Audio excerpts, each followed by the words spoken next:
Ladies and gentlemen, we have a double feature for you today. It's episode 33. Jay Wilson is so happy. That's two threes. Double it up. Oh! Double it up. Double the chin. Double the hong with a Kong. Double the Kong. Double the Kong. So, we're talking about Hong Kong. And this episode has been about a week out. I suppose we should have talked about it a little bit more when it was topical. But on the bright side, we've seen everything blow over. We've seen, well, it's not really blown over just yet, actually, surprisingly. I gotta say, I'm impressed. I thought Blizzard was just gonna spin this like a bunch of other PR disasters like Diablo Immortal, and people were just gonna go back to sucking their dick. And I assume that's where we're headed. But it certainly lasted a lot longer than the Immortal stuff had, and it had a way huger surge too, like much more sizable impact when it did blow up than just Diablo Immortal. It seems people don't like human rights violations being censored, or speaking out about them being censored by game developers. I don't know why anybody would be surprised. They probably still use Apple products though. Oh yeah, I'm sure. I mean, they're posting about joining revolutions from iPhones, lol, so who would expect? Yeah.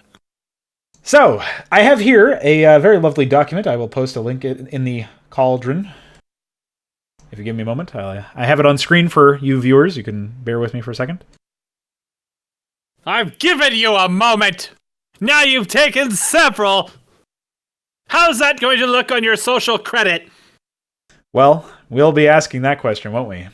Here we have playhearthstone.com. It's a blog. It's about, it's from Blizzard Entertainment. You'll notice comments are disabled. Who would have thought?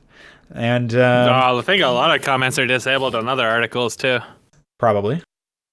And so, yeah, here we go. We actually have two posts, so we'll go through both of these. But during the Asia Pacific Grandmasters broadcast over the weekend, and keep in mind this is posted on the 8th of October, which was, I checked my calendar here, that was a Tuesday. So they must be talking about during the 5th and the 6th.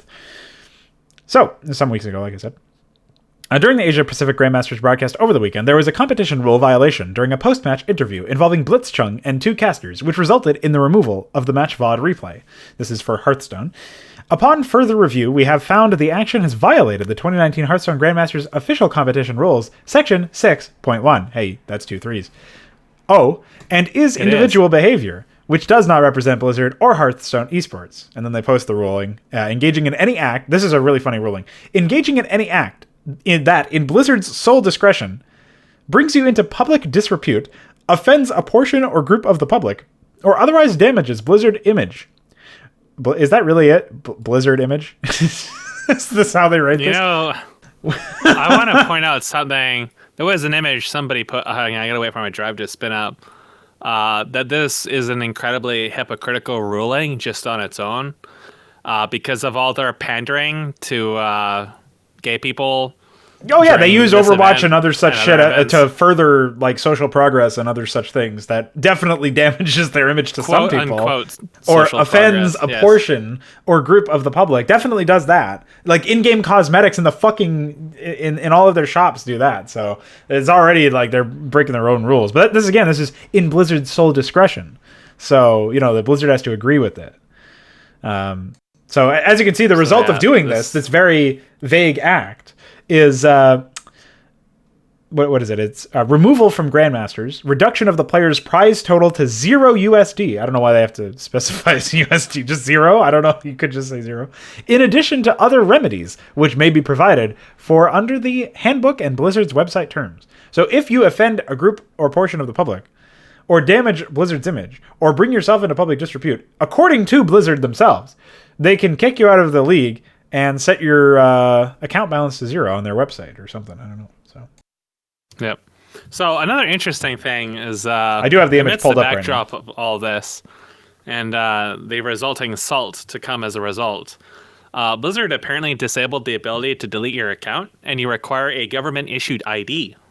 Yes, I think this was because so many people were canceling their accounts, and odds are, like, they don't build their account deletion page.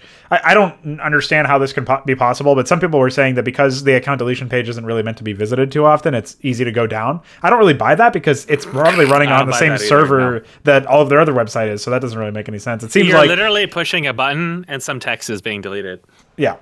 So it seems to me that the main thrust of this whole nonsense is that You just basically they're trying to scam people. Yeah, they're trying to get commit more fraud. information as they're trying to delete their information. So that's pretty Like, cool. I don't think you need a government ID for.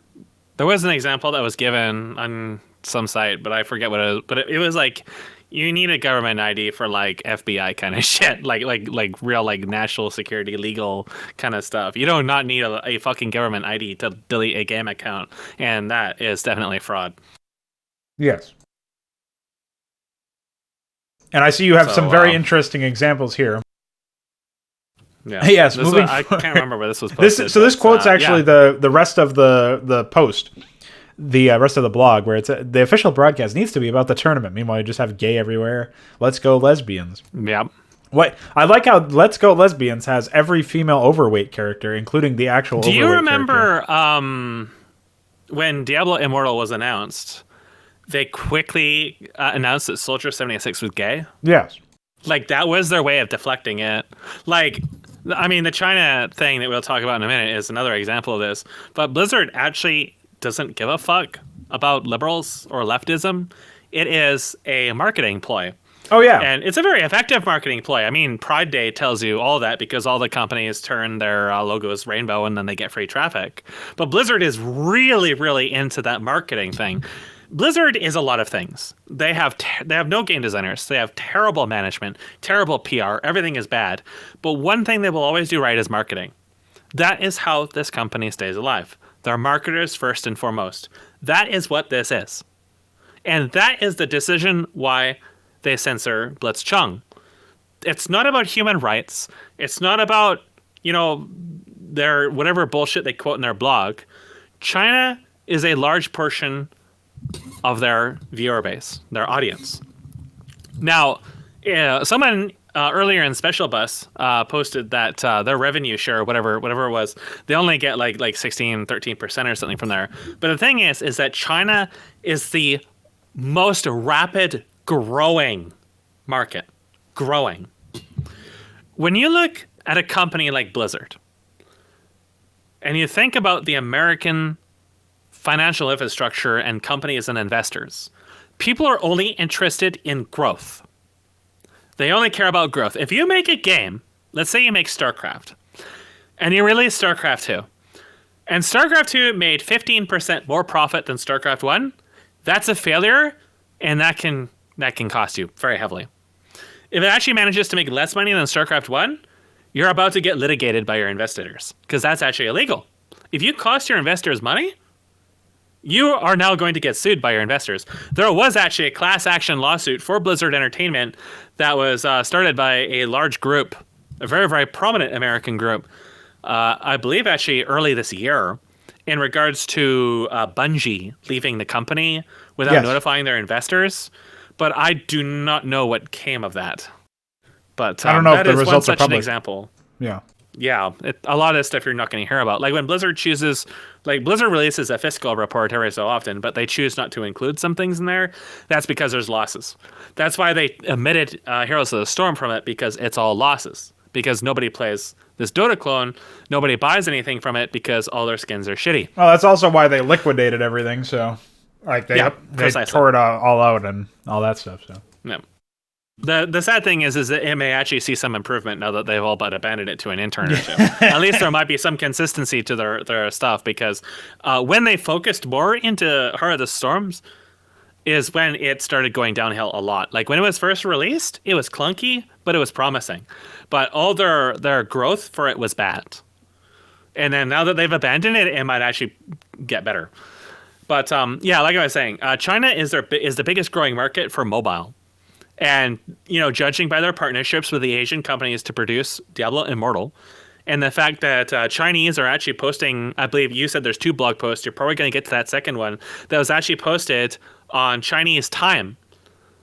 Mm-hmm. And it was a day ahead of America when it was posted. So that yielded that it is actually in the Chinese time zone when it was posted.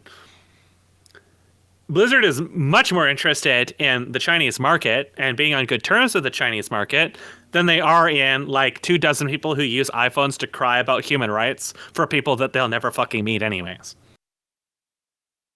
So here's the other thing is the other important note about the fiscal element where you were citing percentages. Blizzard it may be 13% or whatever percentage it is. It's still $1 billion. I'm pretty sure that's their revenue. Yeah. Or something close to it. Blizzard is bleeding money like crazy right now. They really can't afford to lose that. Yeah. So like you were talking about losing investor money. You're talking about or getting sued by your investors because you lost them money. Like, imagine what will happen if they lose $1 billion, and they will. Like, China will cut them off. Like, you've seen what has happened to the NBA. Like, this is all happening at the same time as a bunch of other shit is going down with regards to China over the Hong Kong China doesn't stuff. give no fucks. They're only one step detached from North Korea in their information control. So, like that is what Blizzard's interested in. Like, the other thing about this is that, okay, so they make this announcement. And they're like, yes, this guy said stuff, so we're going to use this rule, which, yes, Blizzard is perfectly within their right to enforce this rule. You can't complain about Blizzard enforcing a rule or being specific about enforcing the rule because they're technically, a business. They can do whatever the fuck they want. It doesn't matter. What amuses me so much more than Blizzard doing this is the people that bitch about them doing it, that are suddenly jumping on this moral bandwagon and crying about human rights in China and pandering to China and all this other shit. Like, that's the line they decide to draw with this company? Like, what about all the shit they've done to this point? The shovelware, the blatant disrespect for their users. Don't you guys all own fucking cell phones? The censorship, all the other shit they've done. The quality of their products. Like, they're a company that has been frauding people for years and years and years and years and years and treating everybody like shit for years and years and years. And now you're going to act like this is a big deal when it actually isn't. Well, I mean, the reason why why I find so amusing about it. Yes, and for sure this is going to blow over eventually. Like what I was talking about earlier, you can take it as a prophetic statement. I just think of it as common sense. We've seen horrible PR elements, not quite as bad as this one, of course. Blizzard is trying to destroy themselves. Like, the whole phone thing should have annihilated them. But it didn't. And this is not going to either. No, and I think that they will still... I mean, they've done some... certainly noticeable damage. I don't know if it's permanent. I don't think it's spelling doom. We would all hope that it would, because we've seen the state of this fucking company for however many years now.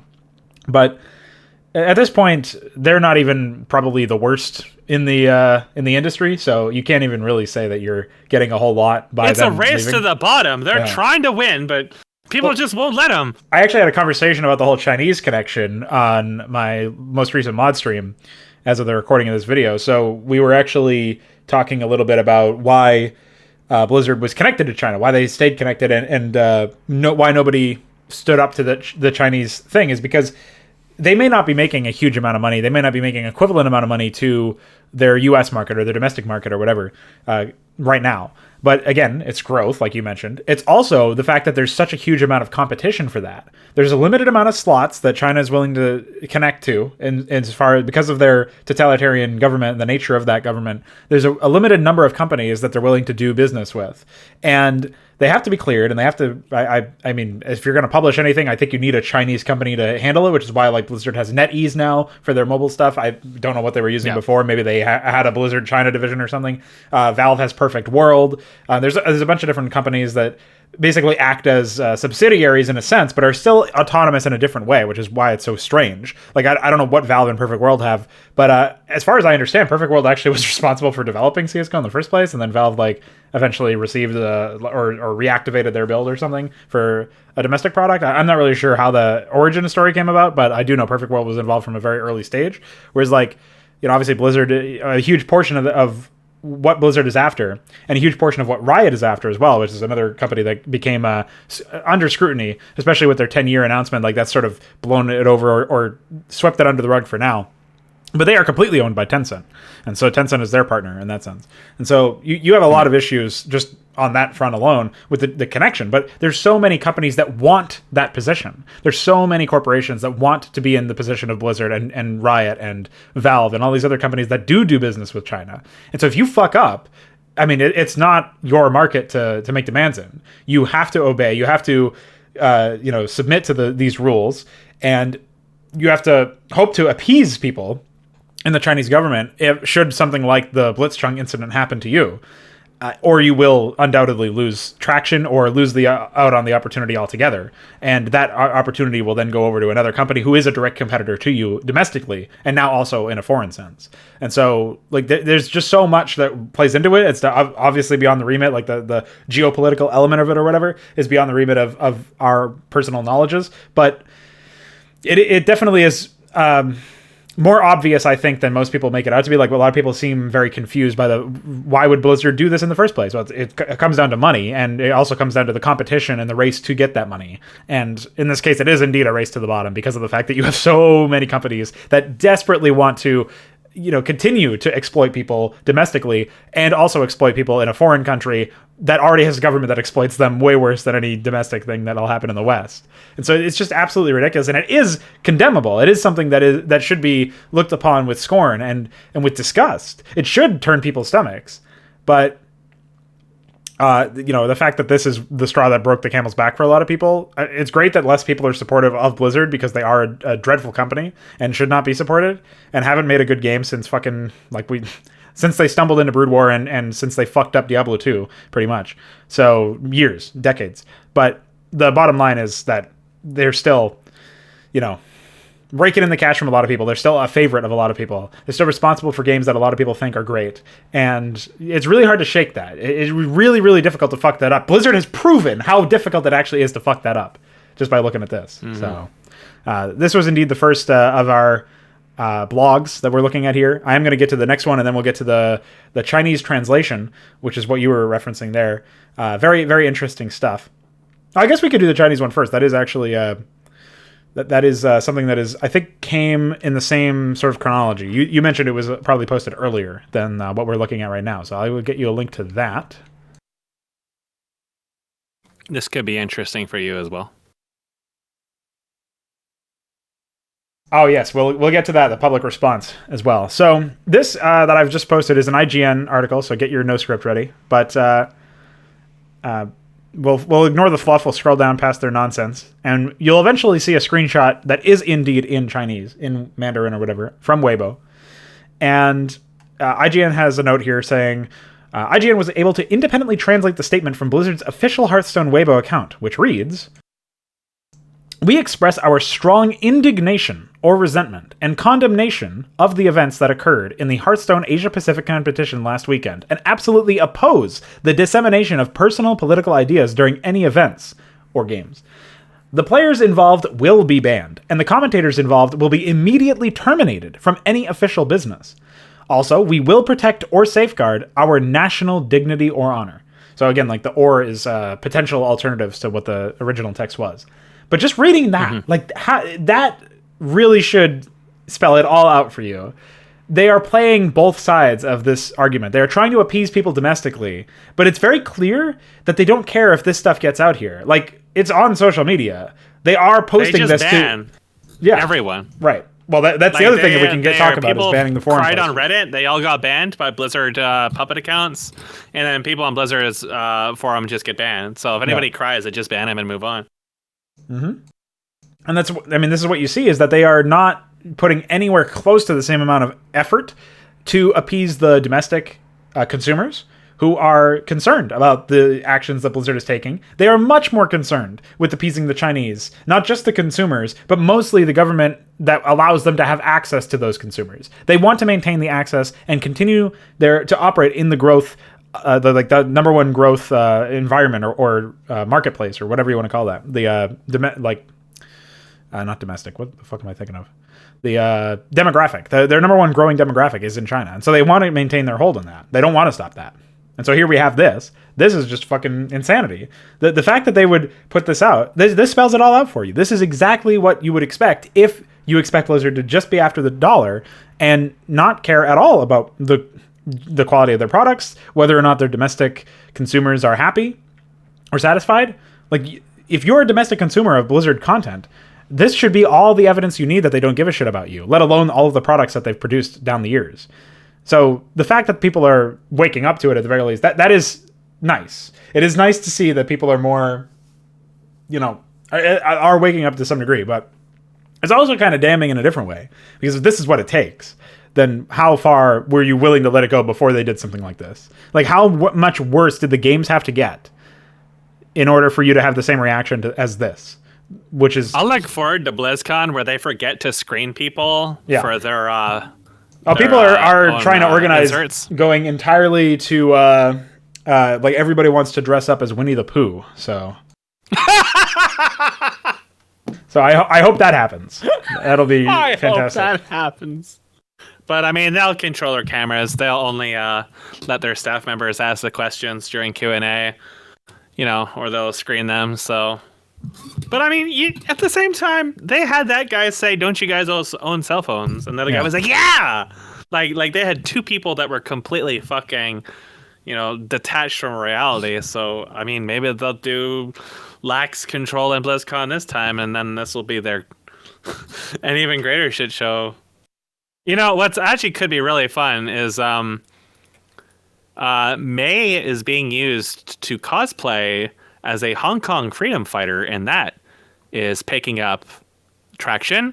Nintendo New York Blizzard event was canceled, probably because they knew they were going to get bombed there as well. So while this probably is not going to do anything in the long run, watching them squirm under something so stupid and so easily avoidable, again, is very entertaining. Well, think about what they would have had to do in order to make this, like, just go away and not even be noticeable. Like, okay, you feel like you have to delete the VOD. Well, why do so? Then find the player, which is within your right as a company. Like, everything that they did is within their rights legally. But just find them tastefully. Why the fuck the commentators in the example? I don't know if you've seen the video. They like hide their faces. They hide under the desk. It's very, very funny. But like they clearly had, like, maybe they knew that there was a chance that this guy would say something related to freeing Hong Kong. I mean, he did it in his own language anyway. They might have had an inclination that he was going to do that. He was in the garb. But just the idea that you have to ban them as well. You have to terminate your contracts with them or whatever. In addition to banning this player for a year and terminating all of his fees, it's just insane to me. Like, the response is like that. You can tell that they are so insecure about this. You can tell that they are so fucking terrified. They could have released whatever they wanted to release in the sense of like the Chinese thing, because now they have had to double back, and we'll get to that in a second. But they could have appeased the Chinese market, the Chinese government. They could have tried to appease all of them, and not like tried their best to not really let that leak over to the Western side, but done so in a way where it's sort of future-proof. Like, they don't need to worry about people taking it the wrong way, right? People taking it as too harsh of a statement. They could have worded it intelligently, knowing that not just Chinese people are going to read this and get this translated or whatever. It is fucking 2019 after all. And they could have done a much less heavy-handed environment, or operated in a much less heavy-handed way to deal with, disciplinary action for Blitzstrong. Like, if you saw the interviews that he had, he was like, yeah, I knew this was probably going to happen. I didn't know people were going to respond this way, but I knew that it was likely there was going to be some consequence for me speaking out in this way. Which is absurd. Yeah. Well, especially considering it's absurd that saying something like that would even matter. Right. Well, especially if you consider, it's really funny that you brought up the whole gay pride stuff and you sent me that screenshot or the image that people had cobbled together. Because I don't know if you've known this, but the Overwatch broadcasts during like the gay pride days and stuff, if you go and look at the same days, they're in the same venue, so the same people are there.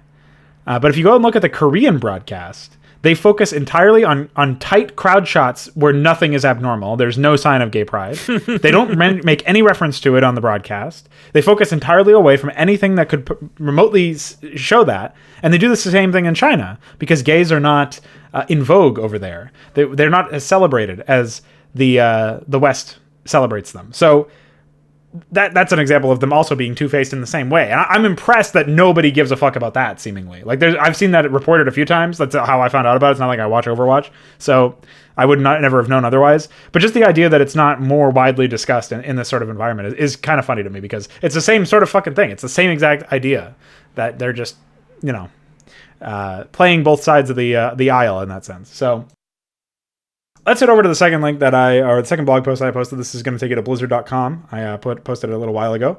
Reads, this is posted on the 12th, so day before my birthday. Hello, Blizzard community. I want to take a few minutes to talk to all of you about the Hearthstone Grandmasters tournament this past weekend.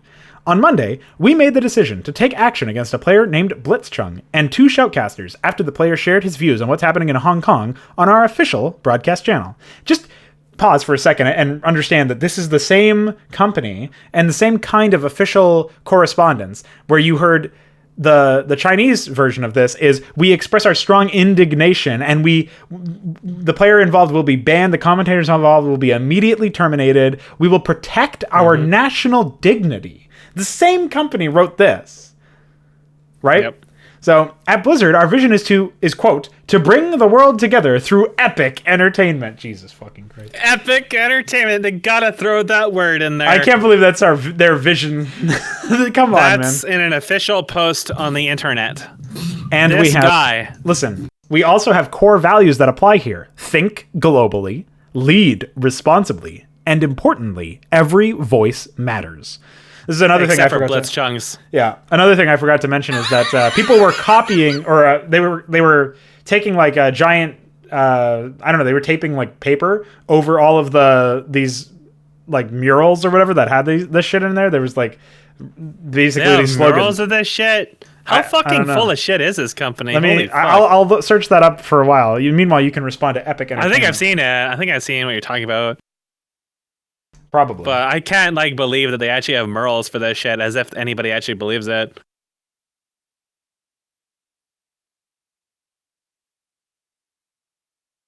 I'm searching right now. Let's see. And then he goes on and on and on. He diverts the subject and talks about our vision and our values and blah, blah, blah, blah. It starts to talk about how it's important to us to protect channels and deflects and deflects and deflects and deflects.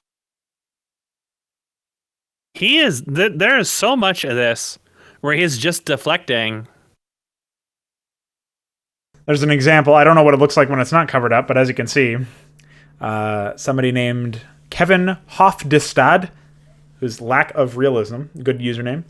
Not everyone at Blizzard agrees with what happened. Both the Think Globally and Every Voice Matters values have been covered up by incensed employees this morning.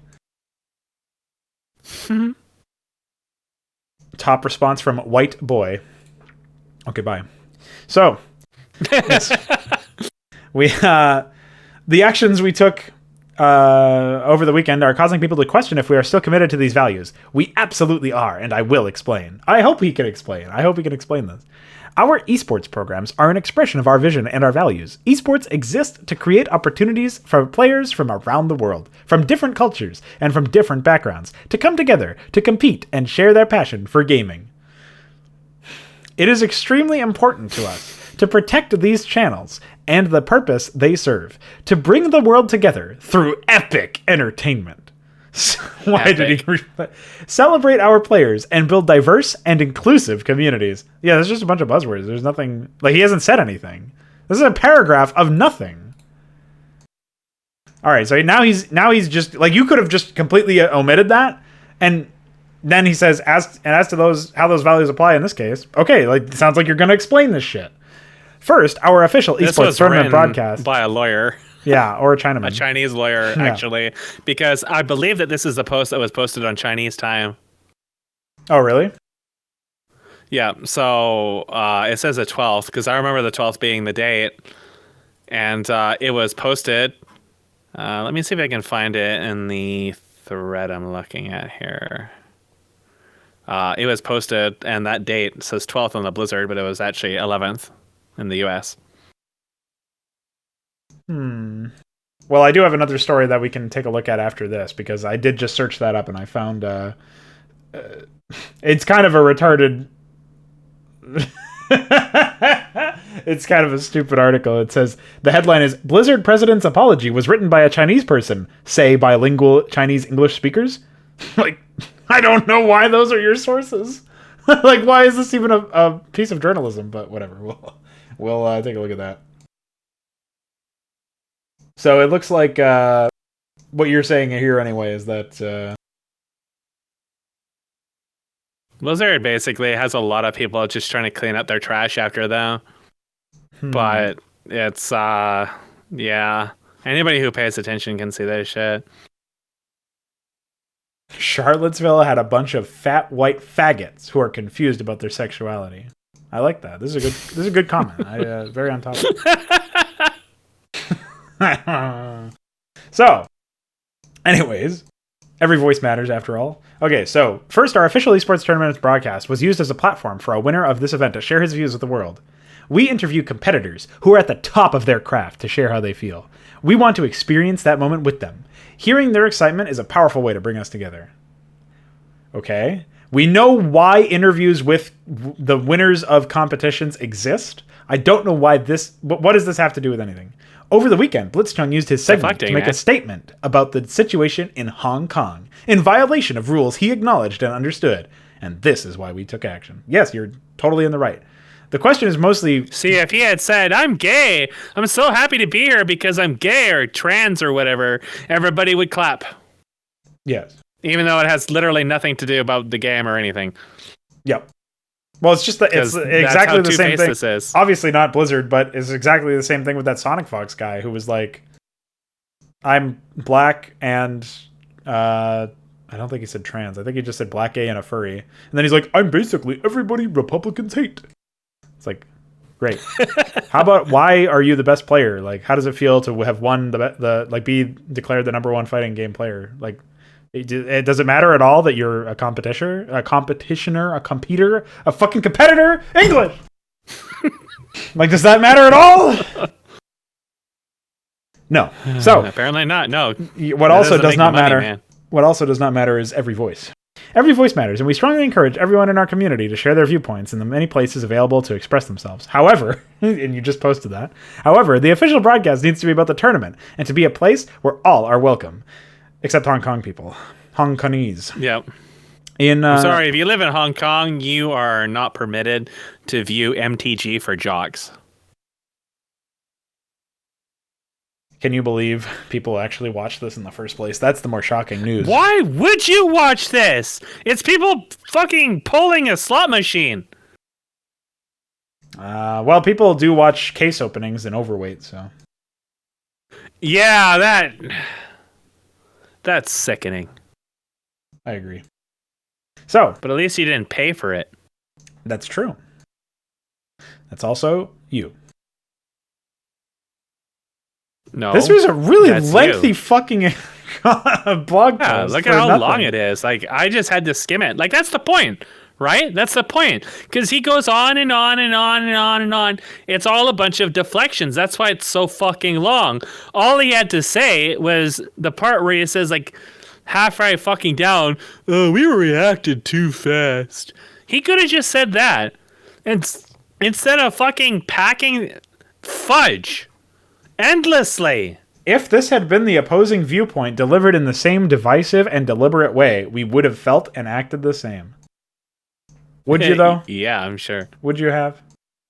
It's always fucking talk. Over the past few days, many players, casters, esports fans, and employees have expressed concerns about how we determined the penalties. We've had a chance to pause, to listen to our community, and to reflect on what we could have done better. Holy fuck, man. Yes, we reacted too quickly. This is what you were talking about. We want to ensure that we maintain a safe and inclusive environment. All of this is in service that buzzword of another important Blizzard value. Play nice, play fair. In the tournament itself, Blitzchung played fair. We now believe he should receive his prizing. Now we believe he should receive his prizing. People bitch so hard. Maybe we should have actually tried to, I don't know, reward the player that just said something and didn't. They dug their own grave, and in trying to dig out, they're just digging deeper down to China. Yeah, I remember those cartoons where people would dig so far down they'd come out in China? Yep. That is where Blizzard is going. I just don't know if it's entirely intentional at this point, because their flailing is so schizophrenic, it's really hard to know what they're doing. But this post, it's like a Chinese lawyer wrote this. Because the date is from China, and it reads like a huge fucking deflection. That's why it's so fucking long, because they want you to lose interest. Yes. Well, that's it why was that successful. fucking Twitter post that was screen capped is so poetic, because that is literally what it amounts to. Every voice matters. However, that's all. That's like all you need to know from this is just how fucking stupid it is to, for one, have a company that actually gives a shit about any kind of political or social standing, because they're not there to push, and like in concept, they're not there to push an agenda. They're there to sell you a fucking product. So they shouldn't be getting involved in this fucking, Pride meme or China meme or any of this other shit. They should have absolutely no stake in it. If some player says, I support Hong Kong, who fucking cares? Somebody supports Hong Kong. Half the fucking people in America support Hong Kong. Most people don't like China. What does it fucking matter? China is still fucking scrambling balls over taint to get their products into America anyways. Blizzard made this a big deal. And now they try to dig themselves out of it by making it an even bigger deal than it was. Yes. Well, I 100% agree. Like, I laid out a plan that would have just completely pacified the situation, I feel like. Like, sure, some people would have heard about it and probably felt outraged or whatever, but it would be nothing compared to the NBA shit that was dominating headlines, where some general managers tweeted out, "Stand with Hong Kong, fight for freedom," or whatever, and then they were like, he should have thought better about our money. He should have not done that. Like, there's so much shit that went out, and people were talking about that more than this for a while, and then Blizzard did everything. So yeah. Yep. But J. Allen Brack, I didn't know he was Chinese. Cool takeaway. Who would have guessed? See, that's supposed to be an L in his last name. He Americanized his first name, but not his last one. Allen Brack. His social credit must be very positive right now. I'm pretty sure this whole thing is a fucking disaster. But probably not the disaster that fucking breaks the camel's back, as they say. War Chest BlizzCon 2019. Phase 3. Open now. 3. Overwatch on Nintendo Switch. Loot boxes. What would be funny is if Japan just spontaneously threw them off the Switch completely. That would be funny. Because didn't Nintendo they canceled the tournament, but there was something else Nintendo said or did that was pretty upfront. But I wonder if I can find that. Well, let me know how you make out.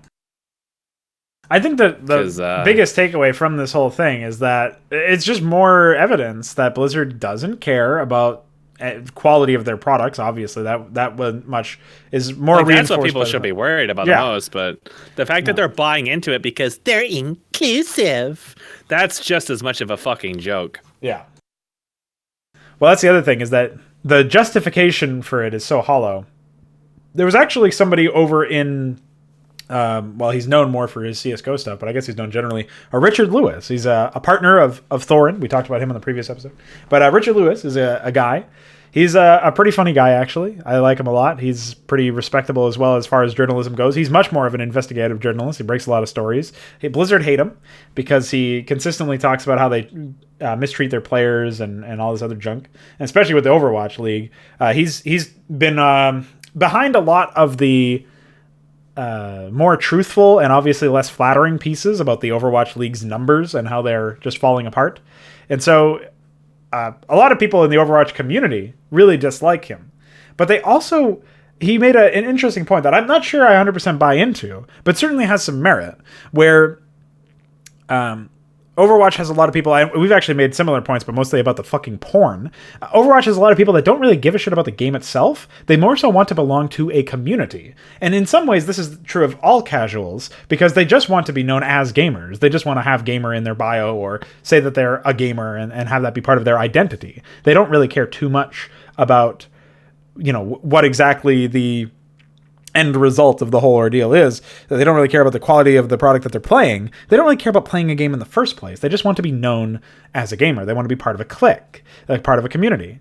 And I definitely think that that's true about the Overwatch community in general. Except that what he alleged, what Richard Lewis said, is that the Overwatch community has rallied together under the banner of this, inclusive and every voice matters. And, if you're gay, get in here. If you're bi, get in here. If you're trans, get in here. Like, just bring in all the fucking miscreants, all of the misfits, all of the people who just the fucking island of broken toys over there from the Rudolph cartoon, and just get them all under the same roof and have them all watch Overwatch.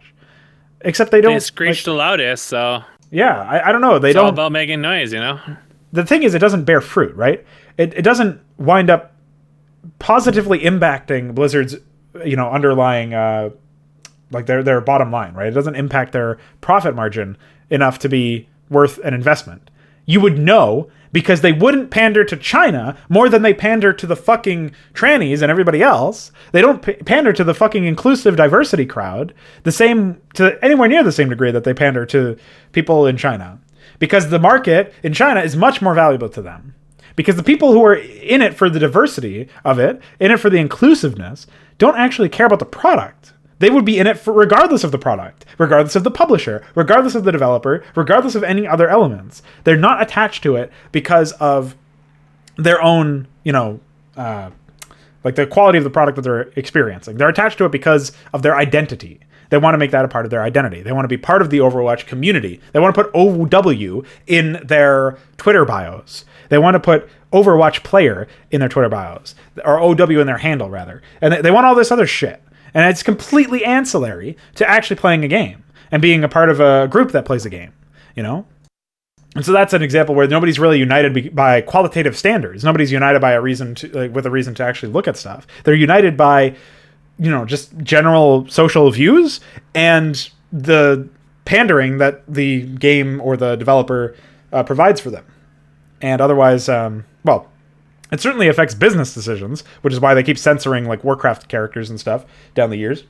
But it's very interesting that they do all this censoring, they do all this pandering, and of course they censor for the Chinese market as well. But that's less so experienced for the domestic market, because that's a different product. Basically, they have a different build for it over there or whatever.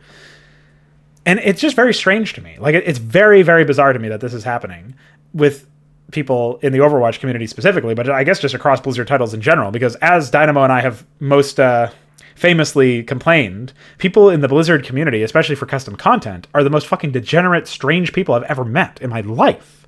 And I've met a lot of strange, degenerate people. So I feel like that statement has some weight. Let's see, what did you get? I'm giving you some material from this thread here. Some of which is just comedy, but, reality is often stranger than than fiction. Yeah, I'm looking at the first one that you linked from SG Bluebell. More like Blue Ball. Looks like some evidence. We'll add it to the description if people are interested in reading further. Then we have game, World of Warcraft. Topic, not listed here. Description. So do I have to obey China only on your servers? Or if I post about Winnie the Pooh somewhere, do I get banned too? Estimated response time, 24 hours. I'm looking for that Nintendo post, but I don't know if this is where I saw it. And yeah, this is the data protection request denied. Your document was not a government-issued identification that we accept. Nope. Nice. Well, I do have one other thing that I wanted to pull up, and it's sort of related to the whole censorship thing that we can segue into, if I can find it real quick. But it is very, very silly. The whole thing is very, very silly.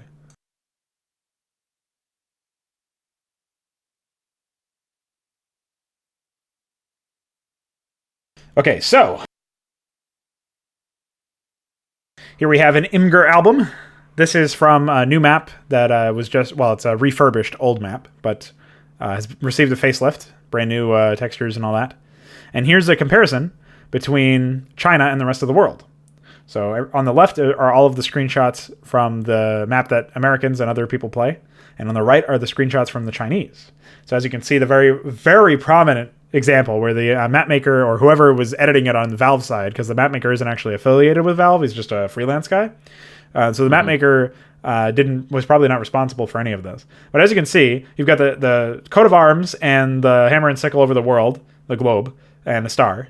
And all that's missing, and they didn't even bother to like just make it a basic texture. It's like you can see the fucking outline of it on the Chinese side, which is really funny. That's like it's loading very slowly for me right now. Okay, well, I'll see if I can just post one image then. Maybe that'll help.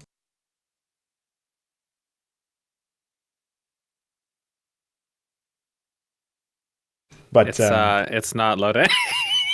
It's just spinning forever. I love the internet.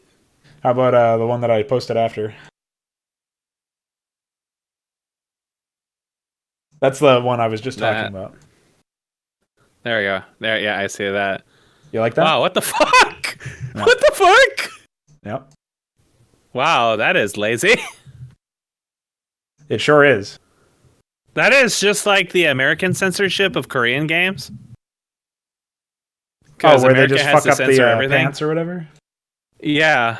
Yeah, this is the same level of laziness.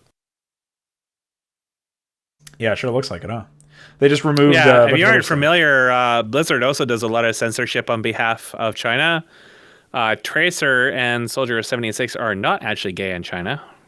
So there's different canon. Yeah, that's classic. You said that something like that happened in Terra, I think, where the quest was completely different or something? Yeah. There was intercourse in a quest, and that got removed. It was something about poisoning or something? I don't remember. Yeah. Oh, yeah, the poisoning, too. The intercourse was from Bless, actually. America, like, for example, World of Warcraft, when you die, you leave behind bones. Right. When you revive, that's a gravestone in China. Like as an example, all the undead enemies were changed. Yes, like, because it's illegal to place. It's illegal to show skulls. The same thing happens where they were skull icons on gloves in Counter-Strike were replaced with dog icons. I wonder how fucked up the Wrath of the Lich King expansion is, because every piece of armor is just all skulls. All the terrain is skulls. It's probably dogs. Like half the fucking game is just the same skull. It is probably just dogs. Like that's a bit, right? It sounds like a joke, but that is exactly how this shit works for China. Chinese are known for just flame-throwing dogs on the street to eat them. So. Oh yeah. Yep. I guess Metathrom finally contacted Ahmed and told him to do some cleanup with all the street dogs. He was probably hungry. This censorship is insane. Just like these stars, just random stars. Removed. Yeah, they're not even fucking like logos or anything. Yeah, there's a lot of other stuff. Like there was a poster that was from a war memorial or something, and that got removed. I didn't post the direct image of that. Yeah, I'm going through the rest. They're just loading really slow. Like I feel like I'm on dial-up again. Yeah, sometimes that happens. Yeah, all the stars are fucking gone. Like what the fuck? Right. There's a gate with some white stars on it that they just deleted. Yep. And this is asinine. It's really strange to me that they even bother with all of the removing of the stars and stuff. It really does tell you a lot, though. At least I feel like when you look at stuff like that, like how desperate they are to put together a bunch of like or I guess remove a bunch of content in this case, but like any reference to anything that could be construed as a reference, it's just a fucking star, or it's an obscure painting or a poster or whatever. And the idea that they would remove that shit is like, you already throttle the internet as it is. Like, unless you get a VPN in China, you can't even use the internet half the time. Have you seen any of those documentaries that a couple people have made going through North Korea as a tourist? No, I actually haven't.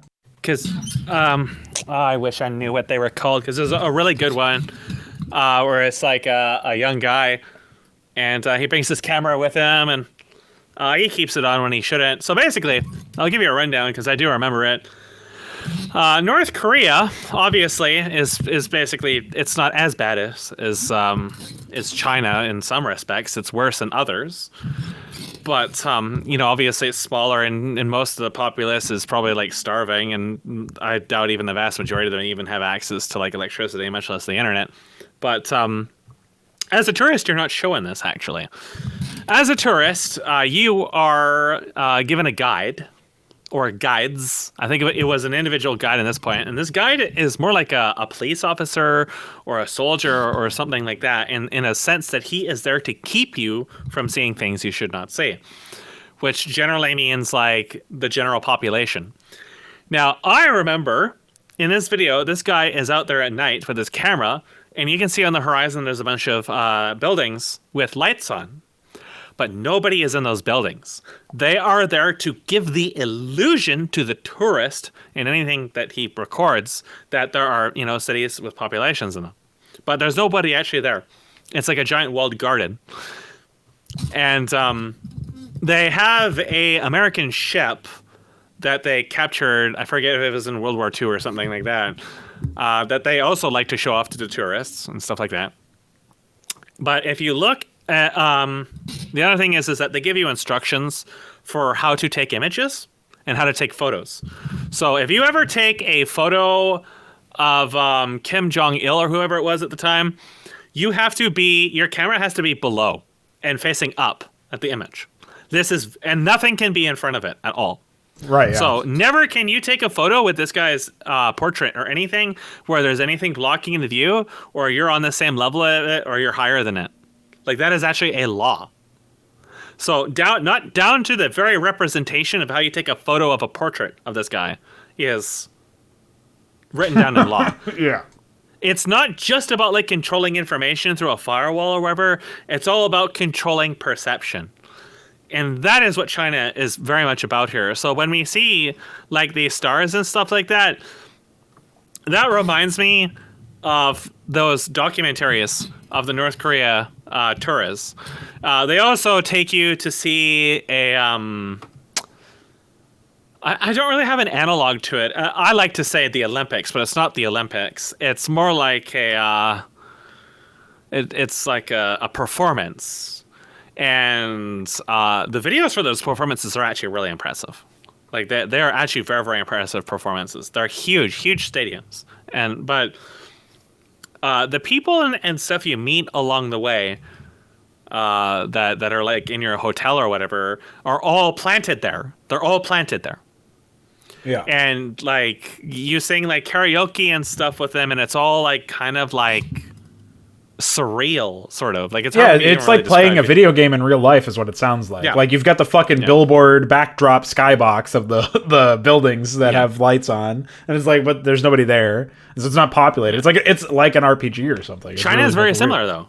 China is super, super similar in many ways. They're not obviously not as holed up, but the information control is still very much the same. Where the Tiananmen Square massacre is enough to make people just alt F4 out of the internet, and because the social police will literally come for them. Yeah. And there was a city in China. I wish I could remember the name of it. Maybe you can find it while I talk about it. There was a movie made in it. It's been since torn down. But there was a city in China. If you're familiar with Guild Wars factions, this is one of the really weird things I found. The Guild Wars factions, a lot of the city in that composes a chunk of the mid game is actually based on this area. But there's also a movie that was recorded in the actual physical town. It is like a gigantic stacked square ghetto where from the street level you cannot see sunlight. And it is just filled with just, like rampant crime and murder or whatever, like complete lawlessness. It's like it's literally, you think of like Ghost in the Shell and one of those movies that shows like these huge fucking slums and shit like that. These all actually did have a real world reference, which was this town in China. It's called Larungar, it looks like. I found a link to it. I'll post it and you can verify. Oh, that's I'll take a look when it's posted. And it is a fascinating place, a very, very fascinating place. But they did tear it down, but the people lived there. It is a real place, an actual real place. And I think they actually tore it down. Was this it? Tibetan Plateau. I'm not sure if this, I don't think this is it. It is an actual city. This looks different. But I might be wrong. Oh, this does actually look kind of familiar. I just posted a few images. Yeah, that's not it actually, but it is very similar though. That is very very similar. Wow, like that looks like really high class compared to this place. This place is it was demolished a while ago, I think, like in 2006 or earlier. It was this place is actually really interesting looking. I never even heard of this place. But no, this was very different. This was very very different. This was fuck. I think it may have been a 2006 film that was in it. It wasn't Buddhist. It was just a slum. So the other thing about China is that in the backdrop of this, China's been building ghost cities. So that is something you may have heard about. Is that they have a housing bubble kind of thing going on that's sort of similar to Canada in some respects, and they're trying to nurse that housing bubble. And they do that apparently by building, or maybe it's their currency inflation. I don't know. It's something had to do with the way they're trying to control the currency. They build ghost cities, and these ghost cities are basically largely uninhabited because they're too expensive for the average person to live in. But they just keep building them because I don't understand economics or whatever, but it has something to do with the way the money is being managed. So they have these ghost cities that very very few people can live in. And then you had this last image you posted looks much more familiar. It's called Kowloon Walled City, by the looks of it. Yeah, that might actually be it. So you notice how those are actually alleyways on the left side of the screen between the buildings. When you go into there, it's just it is like a different world.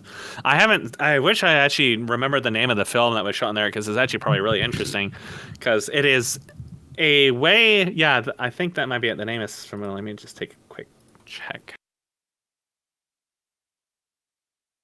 China is such a weird place because, for one, it's enormous. Yeah. And it's like the scale of Russia almost. It's just more... Yeah, look at it. Yeah. Yeah, that is it. That's it. Look at that. People lived in there. And it looks like something you would see out of one of those typical American zombie games where it's just a giant fucking ruined city. But that is actually a functional city, and people did, in fact, live in there. And it was every bit as disastrous as you might expect. Yeah, it looks like a less high-tech version of that fucking... what's it called? Blade Runner. The original Blade Runner had a very similar looking environment, except it was obviously in the future, so... So they did demolish it, but a lot of China's population still isn't really living in a lot better than that. And China is definitely very about that information control. I think until maybe like 100 years ago or something, I remember reading some history about China, about how a lot of their politics were actually fractured for a very long time. And yeah, that's an alleyway. I've seen that exact image. Yeah, that's just exposed wires and everything all over the place. That actually looks like a fucking video game scene or something. Obviously, it's not the same. It's a lot higher quality than video games. But. This is where a lot of inspiration for some stuff came from. Like I said, that Guild Wars thing is very similar also to that Tibetan thing, too. It's like a mix of the two. And then I discovered that this was actually a real place.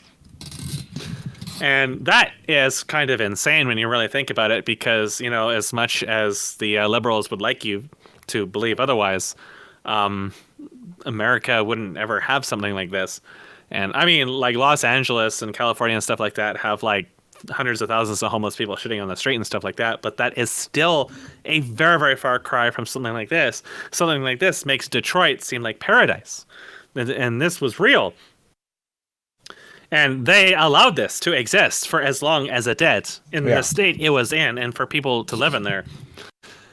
And that's just like one tiny filament of China too. Like the entire place is ridiculous. But then China, at the flip side, they actually have some really impressive stuff. I was watching a video before about this dam they were building, and this enormous, I think it was going to be the world's largest dam or close to it. And it had like almost like an airlock in it, so ships could be, lifted up into it, like huge ships, and it would stop, I don't know, one of their largest rivers. they had like all this money and technology and resources and science and intelligence and people that go into these enormous projects. But in the backdrop of it, you have something that's still very similar to North Korea about their information control, down to the point where a fucking video game about people shooting each other has someone coming in and mandating they delete stars from gates. Yeah. Like okay, so America has a whole Bible Belt thing going on where they have to censor anybody speaking out about people who, are even like just white people in general. We have this huge push against the white male, where if you so much as say it's okay to be white, you're regarded as a racist. And and before that, we had the Bible Belt people who had to censor anything that showed any kind of skin whatsoever. Final Fantasy VI is a good example. And in spite of all this, we still had a lot of censorship for any kind of religious themes. Earthbound is such an example that was censored in such a manner. Earthbound made more religious references in the Japanese version that was censored for the American version, amongst a lot of other things. Yeah, like, seems there's a really lot strange. of weird censorship. There are websites that track a lot of these censorship weirdities, but showing skin and stuff like that. But in some respects, you can kind of understand some of that, like the censoring some pixelated nipples in Final Fantasy VI. Europe censored it a bit, and then America censored it more. Well, we gotta think of the kids. That's been the Armstrong argument for censorship in America for a long time, and continues to exist today. Where now New Zealand and Australia are banning websites because they show objectionable video and making decisions for people for them what kind of video they can watch when this kind of stuff is available all over the internet, and you can bypass the stuff with a VPN anyways. Right. They just say it's for the children. That's their blanket argument. But no, China and stuff like that go way further, and Sweden is becoming like that too, where if you ever speak out against immigration, you are jailed. Like that is censorship. That's just like complete regime censorship. And people like to make an example out of China and say, oh, it's so bad and so horrible. And I mean, yes, you look at these cities and you can most certainly agree that this is pretty fucking wretched. Yeah. But the censorship and information control exists everywhere. And companies like Blizzard are under no obligation to think the way you think or behave the way you think or whatever. They do what they do, and they sell a product, and you pay them for it. And no matter how much people are going to bitch about that, Blizzard is still going to make money. And like I said when we started, it's just such a weird line to draw because, yeah, China has a lot of problems. And yeah, China's presence in our economy is a big problem. But like this crudely drawn image I was looking at is like, I posted on Reddit, "Lol, China bad, upvote kick. I'm really taking a stand against China with this statement." And it doesn't matter. Like, China doesn't even know. They don't care. Yeah.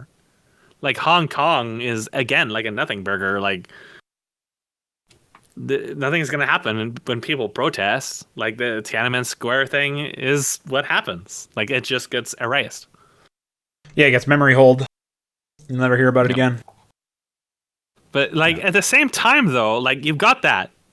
And all that's understandable, but you swing back to Blizzard, where they had to make this big fucking deal about this. Like, if they had just said, hey, you can't make statements about politics, and if they had, like, stuck that on their own, and not make statements about politics and social crap for fucking ever, and just, like, censored the VOD in his interview, and gave him his money, and just walked away, like, there would be some complaining, but they wouldn't have as much negative feedback. But in a way that Blizzard seems very, very excellent at doing, they managed to continually blow up this situation more and more and more. Yeah. It's just remarkable, I think. Like, I thought it was a good good opportunity to look at what our favorite developer has been up to lately. And the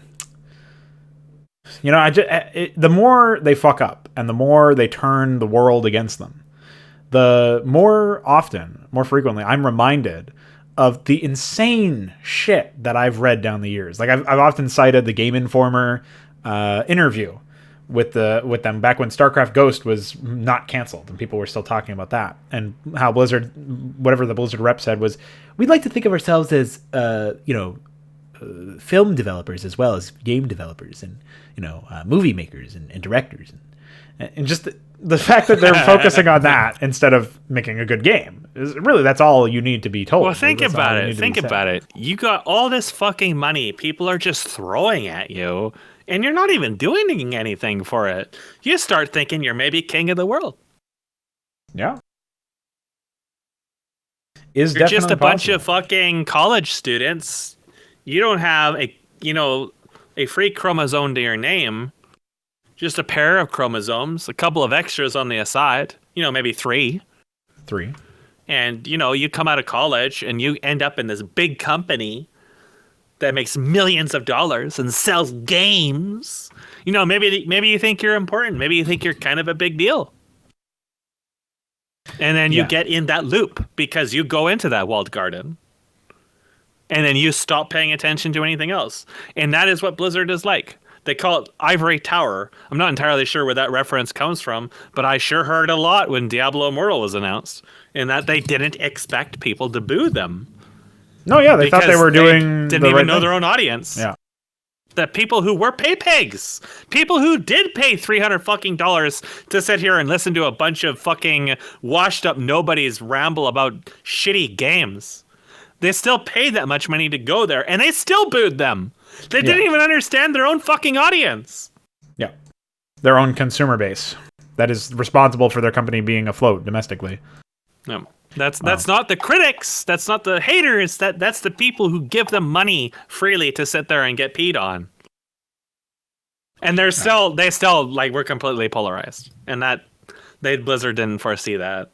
No, I think that maybe as odd as this is to think about, this might actually be a reaction to Diablo Immortal in a way. They may have realized that, obviously the plan was always to get their Chinese audience developed, and that's why Diablo Immortal became an opportunity in the first place.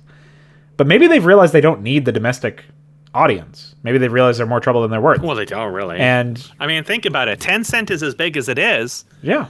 And they don't really have buying up America, and that's largely coming from China first. Exactly. So they're coming from China, making acquisitions in America, responsible for countless products. That these people have power, and it's all from China. Everybody wants a part of it. Right. That's why people ask, why did Japanese games become so shit after year 2000 or so? Because China realized America's a bigger audience. So we're going to start building for America. Ergo, you've got Sonic. Ergo, you've got Platinum Games, these developers that just produce garbage, and it's all targeted towards the West. And it's successful in the West, like Demon's Souls. So that, is a bigger audience. You always shotgun for the biggest. It's always about that growth. And now they're starting to think about China. So now you have this actually kind of weird interaction where like the mobile game market, for example, is the biggest growing market. So expect to see more Blizzard announcements in that regard. And everybody wants a part of that, but the biggest, one to balloon up is now China. Because China's starting to reach the point where people are stealing more and more flip phones and stuff like that. This is also why Blizzard started implementing always online DRM. When StarCraft 2 came out and people are like, why is it always online DRM? When, previously Blizzard titles didn't have that except for World of Warcraft. It's because of China. It's exclusively because of China, because China is rampant piracy. Everybody knows the old meme, Chinese bootleg. That's because they don't give two fucks about American copyright at all. That's why there's so many of these knockoff brands and shit from China, because they don't give a fuck. And I'm pretty sure that if you try to litigate against them, unless you have a Chinese firm doing it for you, you're probably not going to get anywhere at all. And so the other way to do it is to design your way that you lock them in. But the thing is, apparently China had actually made a LAN version of that game very early in. So I'm not really sure how successful that was for them. But that is the main reason why they went for DRM in their games, is because of China, because they try to lock in as many Chinese people as they can, knowing that China is just going to bootleg everything. So, that was always a part of their strategy. They've always had their mind on China for a very, very long time. Speaking of China and mobile and all that other stuff, I do have one more announcement to roll through. And so this link here, again, get your no script ready because websites are cancer. So Riot is 100% owned by Tencent, and they have announced a bunch of things that are directly related to this conversation about making your products China accessible, China compatible. Not just censorship, but more specifically about getting everything ready for mobile and really making a push at that market. Earlier today, actually, somewhat of an anecdote. Three people who are very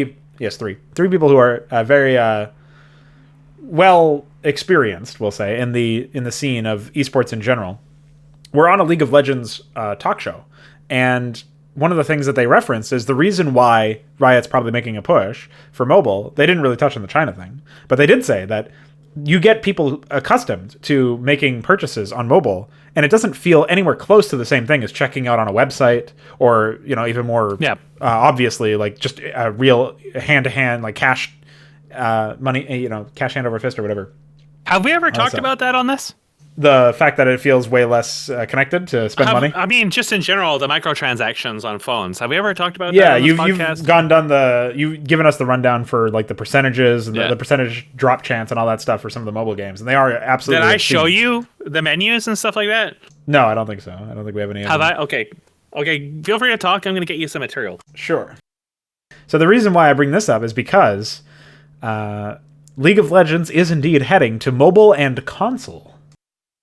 So this may be some news to you. I don't know if you've kept up with these announcements, but that is news. I knew that Riot had announced a bunch of shit, which seemed very, very conveniently timed. Yeah. So basically, there's a version of the game called Wild Rift, and this version is a smaller version of the map with more dense fights, and the idea is that the matches will last no more than like 25-30 minutes. So it's going to be a faster to resolve the game in these environments. And I think they're still going to have ranked, but it will use a new control system, and it does feature ranked mode. It says right here. So basically, they're only going to launch with a few of the champions, I think 40 of the champions at start, and they're going to keep developing the existing champions into, like porting them basically, so that their kits are balanced around this apparently, which is more work than I thought they were going to do. But smartphones, tablets, and consoles is where League of Legends is heading to next. So that was one of their earlier announcements, which is, sensible. Kind of surprising that they were able to even make it run on phones, but whatever, So not necessarily something we thought would never happen, but I thought maybe they would take. I thought maybe they would just make a new game or something. I didn't think they would literally port the whole game over to mobile, and especially their console. Realizes they can't make a new game. Well, that's you think so? Because they've got about 5 other games. They can't even make League of Legends. It's such a fucking mess. Yeah, I agree, but they're making 5 other games, so hold your horses. So there's some trailers and shit. Teamfight Tactics, which is their clone of Dota Auto Chess. I don't know if you even were informed of that. I've never heard of it. So Auto Chess is basically a mod for Dota 2, as much as you can call anything on Dota 2 a mod. So it's a mod of a mod, and it basically takes the characters from Dota and it arranges them on a chessboard, and they basically have like these pseudo team fights, but I think it's automated, and so you're like there's a whole economy to it, and you basically fight against I think it's sort of like mixing. I've never really seen the game like that, but I didn't look into it too much. I just saw a few games when it was all the rage, and so basically Riot made a clone of that for I think it was built into the League client. They called it Teamfight Tactics. And it is indeed also heading to mobile. And apparently a ton of new content and updates. Whatever that means. So then they've got a tactical shooter. And I actually have to... I'm going to play this video. I'm going to link it to you as well. I'm not going to have the sound on. This is... well, let's just say it's interesting. Of course, YouTube is lagging as fuck.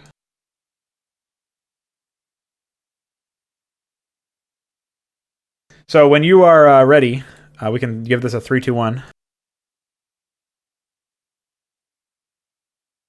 All right, go ahead. All right, 3, 2, 1, go. Yep, that's a YouTube compressed video. Sure is. So there is some discussion of the video from this person. I don't have her on for this point, but Super Cakes, which is very fitting for her physique. Yes, very fitting. So Super Cake is over here talking about Project A. This gun doesn't even look like it even belongs in this. Yep. Well, the environments don't look like they belong in this either, as far as I can tell. They call this beautiful, and it just looks like every other fucking shitty mobile game. This is our take on a competitive shooter. It's fucking overweight. Yeah, except even lower detail. It's basically, as far as we can see, it's Overwatch with really shitty particles. Well, I guess Overwatch also has really shitty particles, but it's also trying to appeal to. It's also trying to appeal to the. You can see the ragdoll going under the ground because of the fucking occlusion thing they have. Yeah. Now the video has blurred out to the point that I see pixels the size of my fist. What is with these weapon trails on the daggers? And buffering. Oh, perfect. Well, the rest of it... I wouldn't call these people developers. This is not development. This is puke.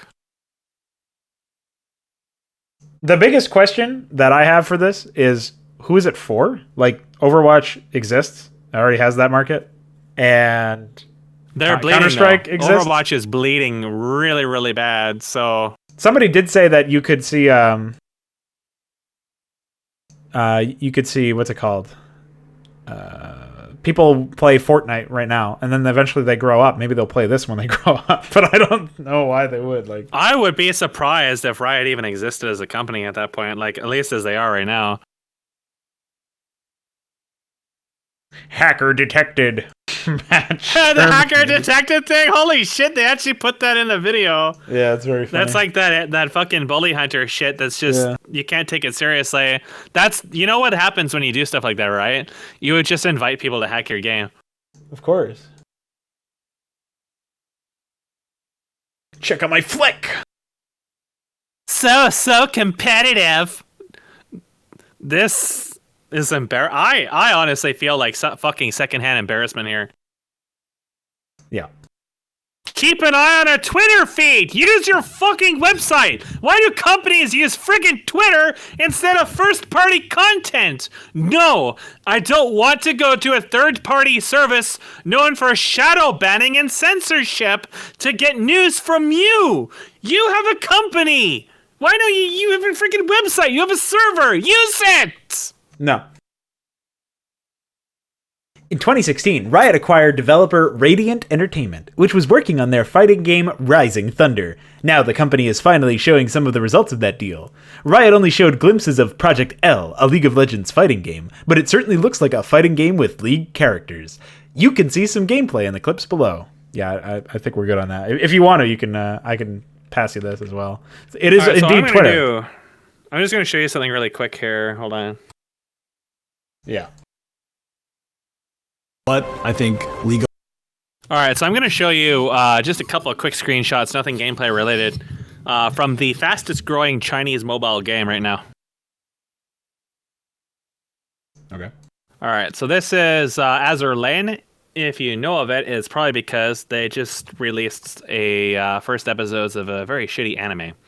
Okay, so this is the main screen. Ted Turner. So what this game is it is a it's a shmup kind of thing, sort of, but you can just auto combat it. So on the top of the screen, you have 3 resources because 1 is oil. That's basically stamina in every other game. What makes Azur Lane more attractive than most of the mobile games that are out there right now is the fact that they do not restrict your game time as heavily. So in a lot of games, like for example Puzzle and Dragons or Fate Grand Order, you can only play for about 5 minutes or so before you have to stop for several hours or the entire day. And unless you either use consumable items, which to Fate Grand Order's credit, you can get quite a few of them if you play for a while, or within Puzzle and Dragons if you pay money. In fact, most of the games you can only pay money. The major exceptions that I know of is like Fire Emblem Heroes and stuff like that. You can restore your stamina, but that's neither here nor there. But that is one of the biggest attractions for Azur Lane is you can actually get a lot of game time out of this. The next is coins. So that's used for purchasing and stuff like that. And the other one is gems. So you talked about, or at least we did talk about in the past, drop rates and stuff like that. And I talked a little bit about that. So that's relevant right now because you talked about normalizing microtransactions. Yeah, especially on mobile games, because that's where they can really charge you an arm and a leg for it. So I'm going to show you, I've definitely shown you before, but I'm going to show you again a very modern example. So the character, I switched my secretary for this to Mikasa, specifically so I can show you this drop rate for this. So the drop rates for this are actually considered really, really good. So the super rare drop rate to be eligible to get Mikasa to drop is 7%, and her drop rate out of that pool is 2%. That's considered very good. Yeah. HKS has used, he stashed up the resources necessary to roll for these over the course of several months. He had about 260. He has rolled them all. He has still not gotten her. Now, allow me to show you what the intended design for this is. So normally the intention is that if, because these are limited banners, they're only up for a short amount of time. So what they do is they try to push out as much content as possible so that you're always low on wisdom cubes. It is, at the superficial level, free to play. But if you want to keep up with power curves or you want your waifus or whatever, you're going to need a lot of wisdom cubes. You can get these for free, just like you can State Courts and Fate Grand Order and stuff like that, which is a lot more merciless than this game in terms of drop rates, like I said before. But this is still insane. So, the third resource is gems. And as you can see in this part of the shop, you can buy some coins for gems at a very, very terrible conversion rate, or inventory expansion. Yeah. So the part of the sort of design philosophy for these mobile games to really make it as short as possible is they try to bait you into something you enjoy and then trap you in it. And your way out of the trap in terms of convenience and time is through microtransactions. So one of the biggest ones you're going to see is inventory restrictions. So when you get into a game like Azur Lane, let's say you start, like I made an account for recording. I did a short audio test a while back, and I did a recording where I made a new account during an event, and I rolled for that event ship, and I got it on like my first roll, and it was really stupid. So now I have like 1 or 2 or 3 valuable ships. So it may seem like your dock space of 150 is a lot, but it isn't, because then you start getting to points where you need extra units for upgrades or resources or unlocking other stuff or whatever.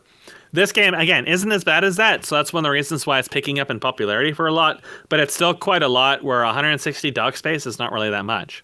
But the roll thing is a big deal, because if you're like, say, HKS, you burned all your resources. There was a Japanese player that I talked to, and she burned, I think, 500 cubes on a similar banner for this and never got it. So what does that turn into in the currency? What happens when somebody who is willing to spend money on this burns hundreds of cubes? Well, let's take a look at how much those actually cost. So, what this tells us when we look at this final screenshot is that 11 wisdom cubes, which is 5 rolls, is worth around $5. Then tax as well. That's taxed. So that's not even the full payment. Okay. So that's still a little bit better than Fate Grand Order, where I think it costs $4 or $5 for 1 roll. So, but that's still, like, that's insane. Yeah. Like, that is actually insane. Like, think about it for a second. How much did you pay for StarCraft Brood War? I think I paid in total about $60. How many hours of gameplay did you get out of StarCraft Brood War? For me, probably in the hundreds of thousands. Yeah, I would say so. No, even just an average game, like just an average game, or a low or a mediocre game. Think StarCraft 2. So StarCraft 2 released with 3 fucking expansions, because 3, and also because microtransactions. They sold you some kit bashes and some shovelware. But even if you look at it straight for time investment and what you got out of it, that's still, like, say you bought them at a discount, like an intelligent person would, you paid $100 for the whole fucking set. but most people probably didn't. They probably bought collector's edition and paid $400. Fuckers. And Yeah, I would so believe say you it. pay $400, but this is I linked an image a while ago. I am not going to be able to find it right now, but someone claimed to have spent like $500 trying to roll for one character in Fate Grand Order, Yeah. and said that wasn't whaling. Yeah. Whaling being a reference to being a pay peg, basically. They claimed that wasn't whaling. Somebody paid $500 throwing RNG at one of these banners and didn't consider himself a whale. So that is directly what you're talking about, where they have become accustomed to paying for a chance to get an asset that is objectively, to the consumer, worth a couple of cents. But somehow they have basically been handheld past this entry gate. You basically have Chairman Z coming up, holding your hand, walking you past the gate and saying, "It's okay, Timmy. You can continue on your own now. Just bring Dad's wallet with you." And now they justify to themselves paying money on gambling for something that doesn't give you any real world value. Yeah, that's When not you're whaling. gambling, you're paying poker or something like that, you're usually paying for prize money. If you're pulling a slot machine, there is some chance of you getting money out of it. When you gamble on a fucking game, quote unquote, for a mobile fucking phone, you don't get shit. When fucking China rolls over this server, or the company goes bankrupt, or they get bought out and this shit's deleted, poof, goes your money. You never get it back. And there's no guarantee you're ever going to get anything out of it to begin with. Same goes for Overweight. Same goes for StarCraft 2. Same goes for Diablo 3. Same goes for half the shit on Steam, because Steam is online only DRM. But phone games are exceptional cancer. And yes, Overweight and StarCraft 2 and stuff like that, they fall into this. They're exactly the same because of server reliancy. The average person is not going to be able to reverse engineer this shit and make them offline capable. Therefore, they're basically effectively the same fucking thing. And yes, it's all about normalizing this. And it's normalized now. This is accepted. The growth of Fate Grand Order, despite being widely regarded everywhere as being the worst possible game for cost to drop chance, is the most popular and the highest income for developers. Like, it's fucking insane. I've been subjected to this stuff for years. I've talked to people who have spent thousands of dollars on these games, and to this point, it still brings bile to my mouth to see that this is accepted. That American people accept that this is okay. This is why we can't have nice things. This right here. This embodies the mindset that leads to developers like Blizzard getting away with what they get away with. Shit like World of Warcraft. Shit like Warcraft 3. The mindset that this right here is okay. It's all the same fucking thing. Behind this facade is not a hyper deep game with payments on the aside. It is all about baiting you into paying money. Now, sure, you can be like me in HKS and play this free to play. Azur Lane is more forgiving than most in that regard. I have played Fate Grand Order for 2 years now. And I got my second and third SSR only a month ago. That is how bad the drop rate is in that game, where I spent over 800 Saint Quartz, which equates to thousands of American dollars, and got literally fucking nothing for it. And that is one of the biggest and most popular games in the entire industry worldwide at this point in time. It outshines Overwatch, it outshines CSGO, it outshines League of Legends.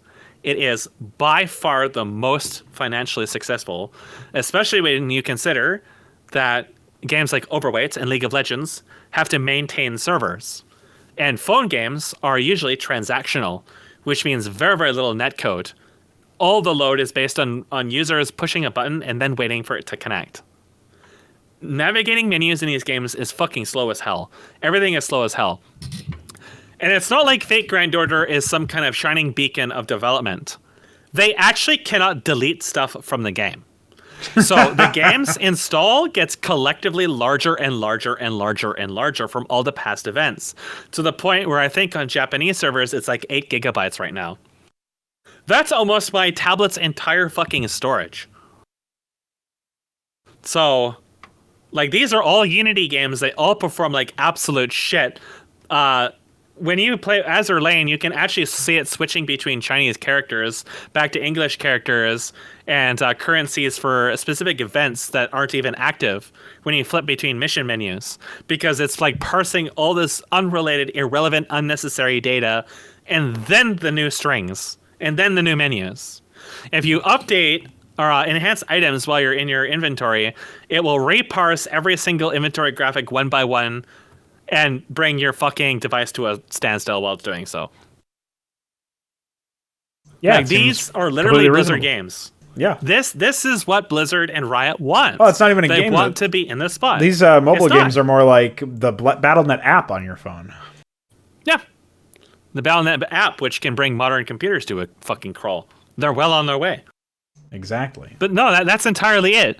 Like, the Azur Lane has a video previews for ship upgrade levels. Those are fucking YouTube embeds. like I can't make this up. It's fucking like absolute clown world is what it is. Like, well, and this is the game. This is the gaming industry. Stuff like StarCraft 2 and Diablo 3, as vile as they are, they're fucking dinosaurs. They're behind on this. This is what Blizzard wants to be at. This is what their investors are screaming for them to get at. They wanted them there yesterday. They have to be there. And that is what leads to them trying to balloon stuff out of proportion and then, patting China as much as possible and being like, it's okay. Please don't ban us. Please don't get mad. We're your friends. Because they want to be a part of this. Yeah. And I think it's all linked to this Riot stuff as well, which is why I brought it up in the first place, is that they're pushing for mobile, they're pushing for the same market, they're pushing for the same... Riot is Blizzard. Yeah. Riot and ArenaNet are both Blizzard. They're the same fucking people. They have the exact same fucking goals. The only other thing worth noting, I think, is the fact that they do indeed have an animated series on the way. Not quite anime. It's called Arcane. League of Legends Arcane. Legends of Arcane. I knew it! I fucking knew it! Warcraft 3 strikes again! By the way, the other thing about these is a lot of these games are actually very different in China.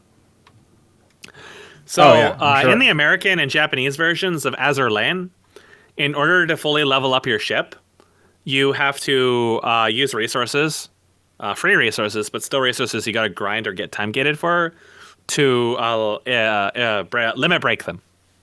So there's more time gating and grind involved with the American and Japanese versions than the Chinese ones. You don't need to limit break them to max level them. So they actually have a less grindier version of the game in China than we do.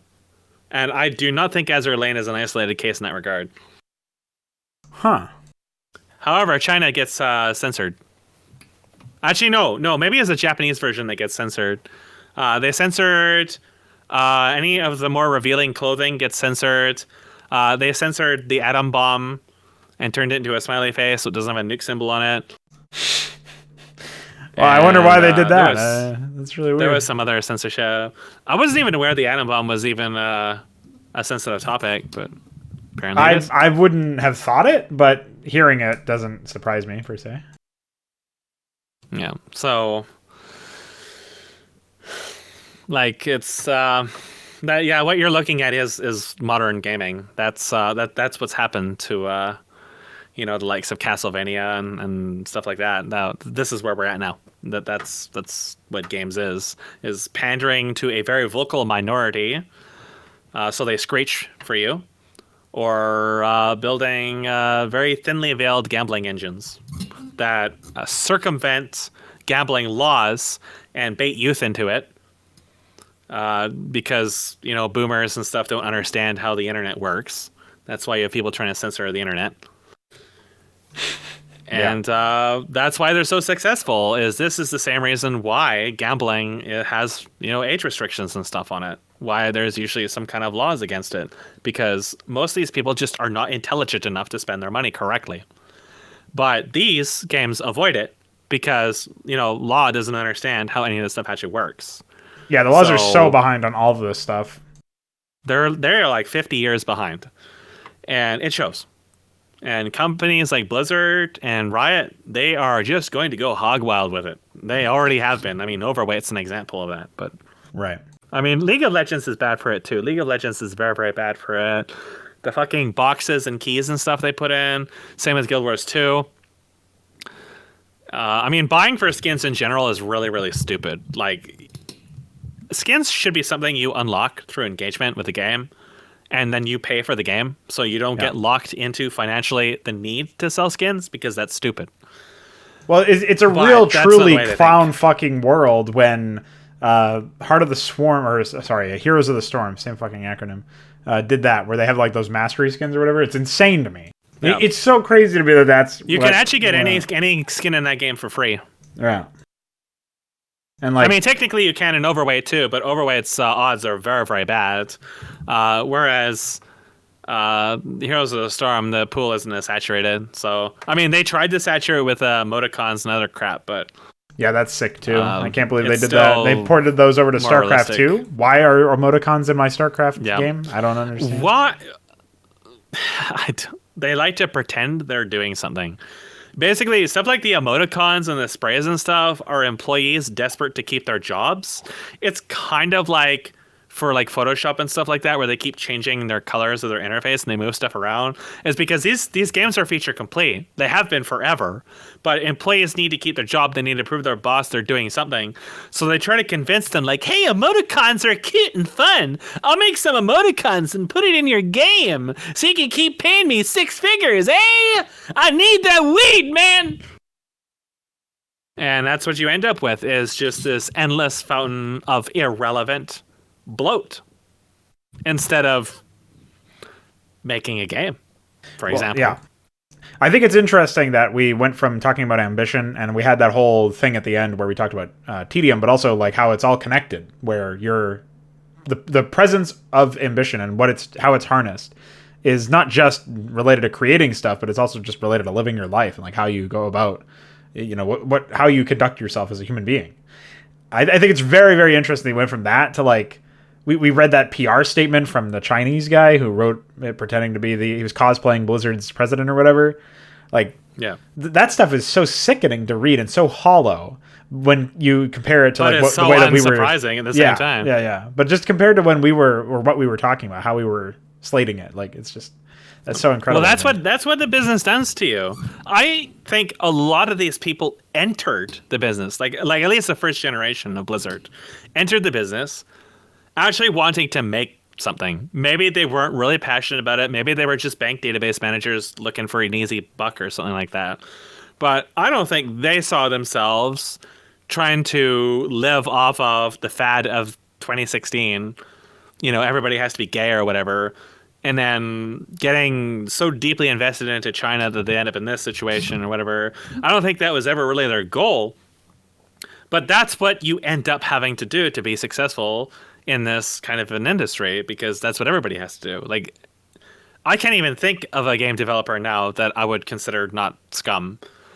Maybe CD Projekt Red, but they made a pretty shitty Witcher 3, so I'm not really so convinced about their level up systems and World of Warcraft clones. But as a company, they seem a lot better than most of the others. But I think a the lot real like proving Western, grounds for them like, is definitely going to be the whole GOG Galaxy thing, like no. everything that they're trying to do outside of actually making gaming content. But I also agreed with you in that sense where it's not necessarily the best look. Like their products have captured the imaginations of people apparently, but they did nothing for me when I played them, so I can't really. Yeah, they did nothing for gameplay at all. So I mean, like, but as a company, like, they haven't, as far as I've seen, tried to pander to these vocal minorities, these very toxic, hostile people, or whatever. So that's good in my books because everybody else bends over for them at an instant because they're so afraid of like one or two people screeching on Twitter, like that's going to do something for their PR or something like that. I mean, especially Blizzard. Ironic considering that they go out of the way to make this kind of a stunt and then inflate it as much as possible. This is just so very, very bewildering and confusing and just weird. Yeah. But they just don't have their priorities straight. But again, I don't think that people started with that. But that's what you have to do to survive now. That's why everything has become so political, because everything has become intertwined in this thirst for fame with noise, just all-encompassing information control. And I guess you can blame like social media in large part for that. I'm never used social media, so I don't really have like firsthand examples of that. But if I had to think of a common denominator that made like commercialization so much worse than it already was, it would probably be social media and the way information is consumed by the average person. Yeah, well, it's the same. It's the reason why the pandering is successful, because the companies have more outreach now. Somebody does the marketing and figures out how, test audiences respond to tweets or whatever other sickening garbage, I would have to say, if I worked in that field, and you just realize how fucked everything is. I definitely think that you see a problem where corporations like fucking Burger King and like these fast food joints are having flame wars with each other over Twitter. It's like you actually see like Wendy's just and they're tweeting, all staged. Yeah, well, you see Wendy's tweeting at just random people to fuck off and like just profanity and stuff. It's like they clearly like, it's not a professional environment, obviously, but it was very effective for their marketing because now everybody follows Wendy's Twitter account or whatever. So like they want to see more of that stuff. It's like the same shit as fucking Snapchat or something. It's like you get these people who want to watch these. Yeah, well, Trump actually, yeah, has shown people how to do it. I would say so. He's a goddamn genius. Like him or hate him, he knows a stable how to get people to dance for him. It's just a real confusing. He's got tiny little hands, and they control the world right now, all through his fucking Twitter posts. Yeah, very confusing. Everybody wants to know about Trump tweets. Like, no other president, no other world leader, nobody at all commands the kind of attention that Trump does, either from the salt he generates or the fanaticism. Everybody. And the thing is, there's no such thing as bad publicity. People are always talking about It's the Trump. Overwatch porn theorem. It's the same thing. Yep. As long as the product is being engaged with by the masses in some way, it's kept in the public consciousness in some way. Doesn't matter if they're jacking to it on Pornhub or they're actually playing the game, which nobody does.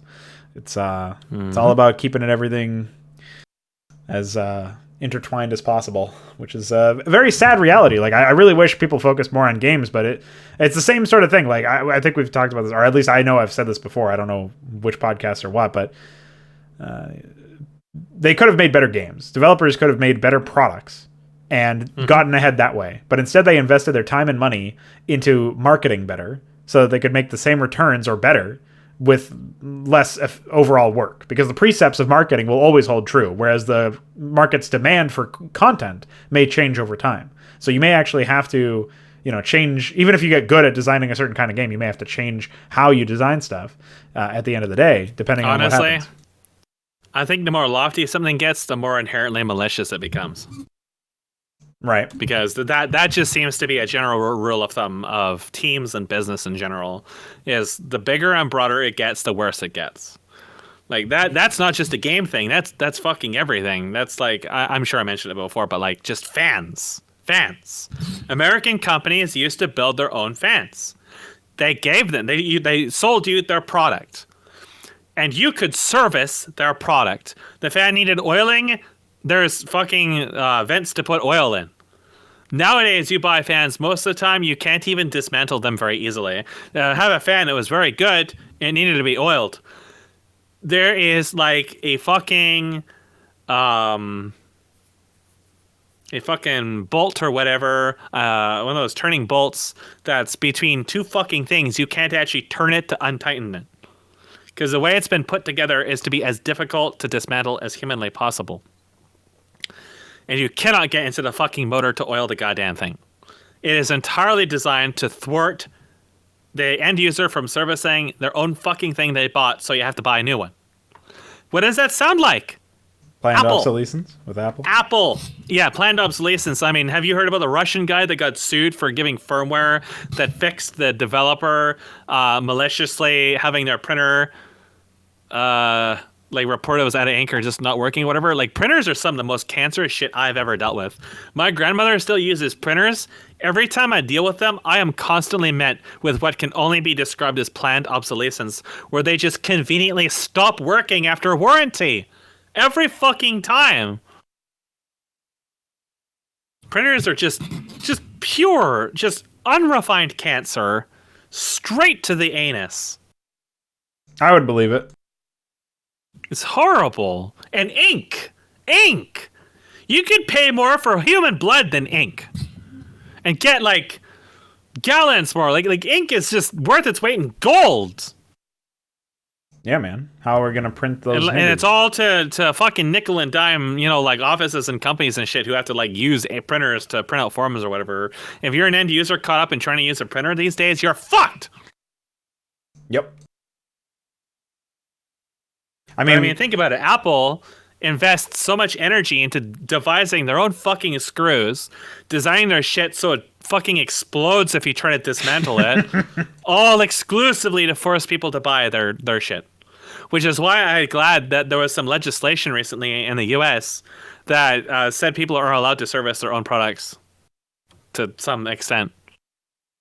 It was nice to see some good intelligent legislation come out in the States for a change. Yes, from the most intelligent and disciplined president. Yeah. Now, if only they could hurry up with legalizing loot boxes. Yep.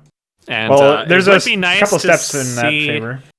So it would be nice to see them crack down on companies like Google and stuff that are using shadow corporations and offshore tax evasion and stuff like that.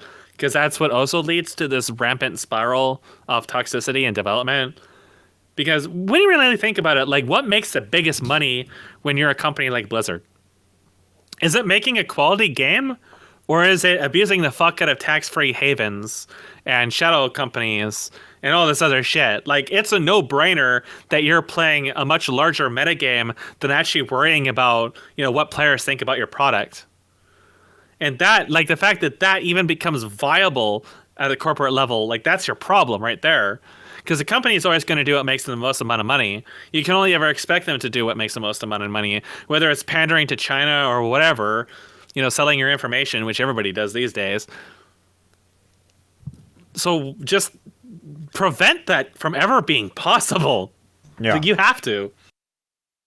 Definitely would seem like a no-brainer when you think about honest. it. No, yeah. I mean, corporations are always going to behave that way as long as they're allowed to. And so, like, that's what I meant about the marketing. Individuals behave that way. A corporation is just a group of people that are going to behave that way.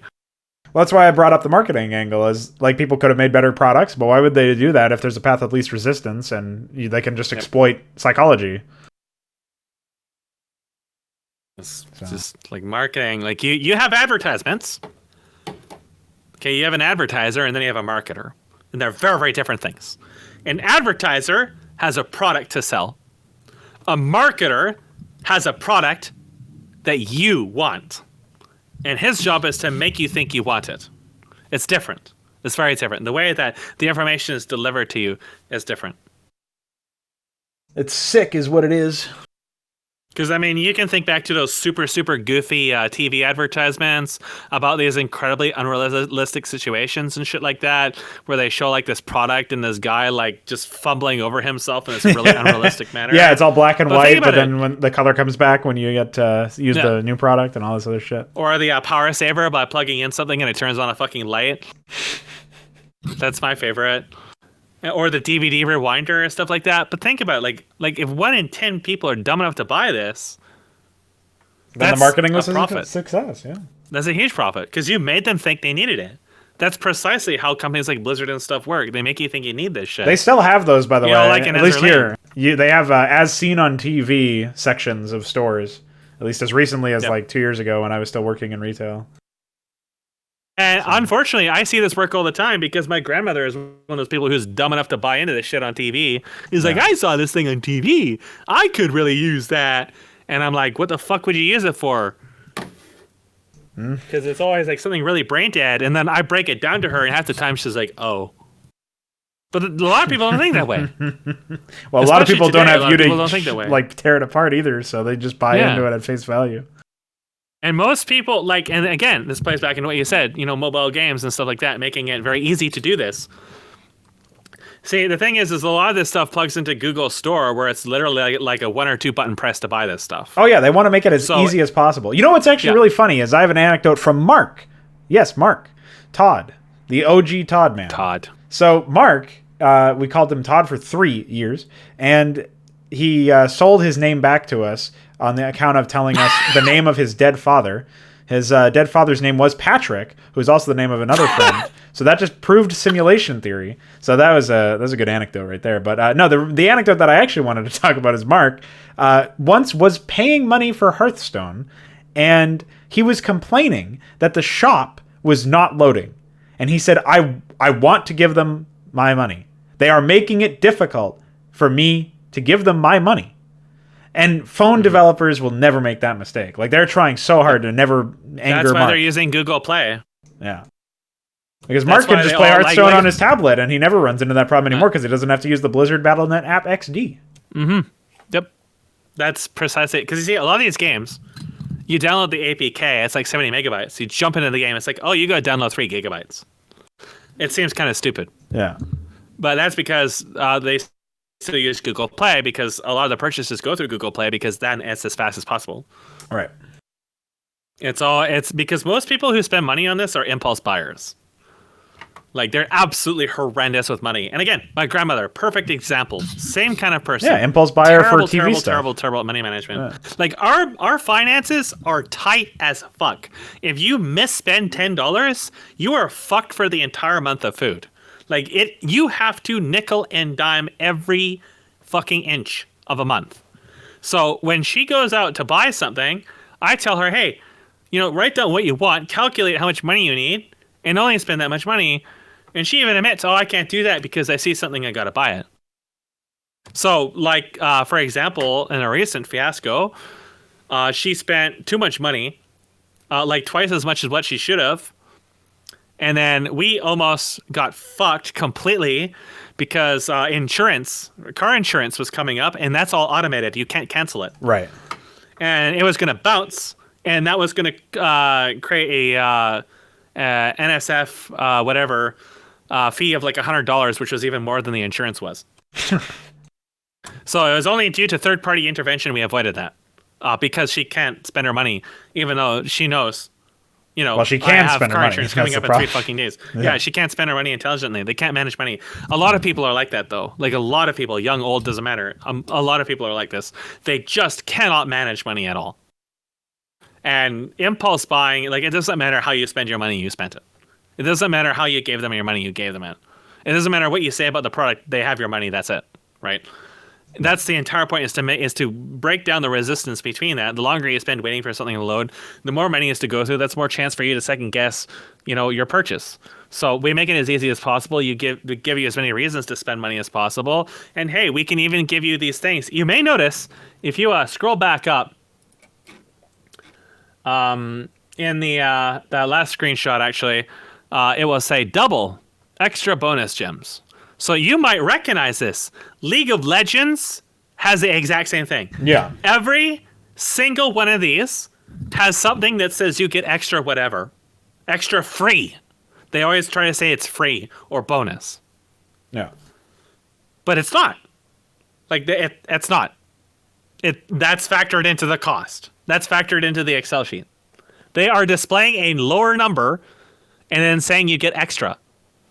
And the reason they're doing that is because it's psychology. Because people will look at that first and say, oh, I'm getting a deal because I'm getting extra. as opposed to seeing a flat number and a cost for it. That psychology right there. Another thing about Azure Lane. I don't have a screenshot for it here. It's no point in getting it. There's another thing that your first purchase gives you extra. Yeah, because And once it gives you a bunch of like generic. once you get one purchase done, it's completely broken that barrier. It's easier to get the next. Yep. Yeah, absolutely. But the thing is that when you actually think about the bonuses they give you, the bonuses they give you are largely worthless. They give you a ship that is very common that you'll get very quickly out of any generic build or mission. They give you oil and gold, which are free and easy to get. And they might give you some bonus gems, but I don't think they even do. And they might give you some crafting materials that are easy to get as well.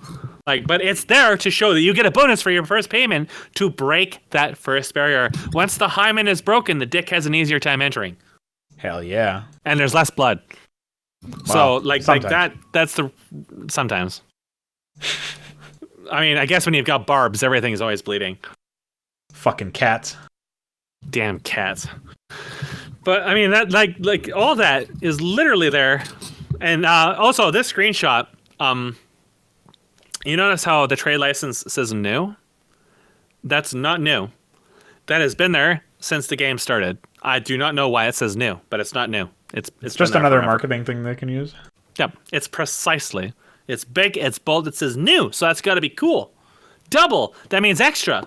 Like that, like, you know, the whole $1 to 0.99 thing? Yeah. You see the 0 and the dot before you see the 99. Right. So, and Steam is like that too. Like the most cancerous thing Steam did was switch from USD to Canadian. So now games cost literally like twice as much. And now they're all, maybe it was Unreal too that did this. Then they all started listing like that again. It was refreshing to not have to read 3 fucking numbers when you only needed 1 number. Right. But they realized, the marketer said, hey, you gotta do this because everybody else does it. You know, you see $4.99, you think 4 instead of 5, even though it's still the same as 5. You see the 4 before the 5. Well, especially after tax, yeah. Basic shit. Yeah, absolutely. And all I want is just for people to be fucking honest. Just to actually put it in honest goddamn effort. I'm not expecting a fucking miracle. I just want some fucking honesty back in my fucking product.